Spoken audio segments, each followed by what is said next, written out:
So my story is A Boy and His Dog at the End of the World by Charlie Fletcher. In this fantasy, Fletcher shows the reader how terrible and destructive humans can be to each other and the world. Yet dogs are still so loyal and loving to them. He helps the reader realize that no matter how bad things can get, dogs will always be by their side to help them find the good in the world.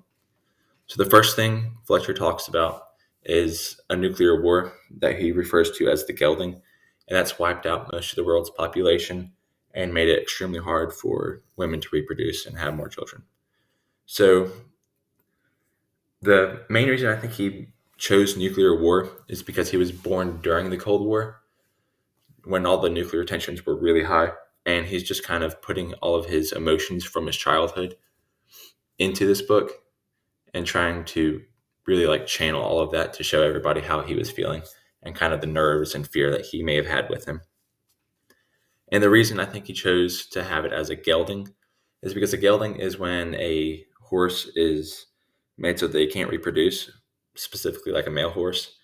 So, but in this, he made it so that a female can't reproduce.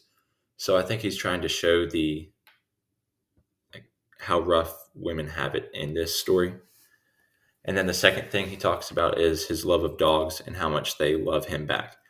So, I mean, it can definitely easily be seen how much he really loves them because, I mean, the whole thing is about dogs.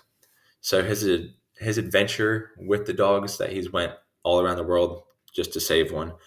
And the reason he chose to have two dogs, I think, is really important. So if he had just one dog, he would spend the whole time trying to hunt it down and find it and not have anything by his side. But in this, he has two. So he's able to build a bond with somebody else during his adventure through the book. Instead of just being alone the whole time, he's actually able to build a bond with the dog. So then the third important thing I think he talks about is how humans are destroying the world. So when Grizz, the main character, comes up to the mainland away from his islands that he's lived on his whole life, he sees the ocean and the shores are just covered in trash and plastic. And I think what Fletcher is trying to show here is that everything that we do has an impact. So even hundreds of years later in Grizz's life after nuclear war, all of our impact is still there. And the environment is still trying to clean itself up and kind of take the world back to themselves. And then the last important thing I think he talks about is the idea of sexism. So in this story, the women are having like they can hardly reproduce. So they're seen as something that should reproduce, and that's their only purpose in their life practically. And but what Fletcher is trying to show that is that that's not, and that they can do tons of other things and they can survive on their own.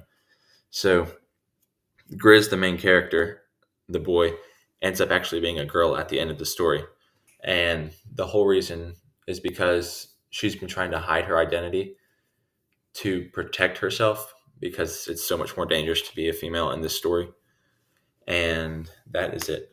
The activity for this you can do is think of something in this current time, what's going on in the world, and how you would put that into a story, a fictional story, but still relate important things. Or take something from this that you think I did not cover and think of something in the world going on today or in the past that you know about and explain why that could also be in this book.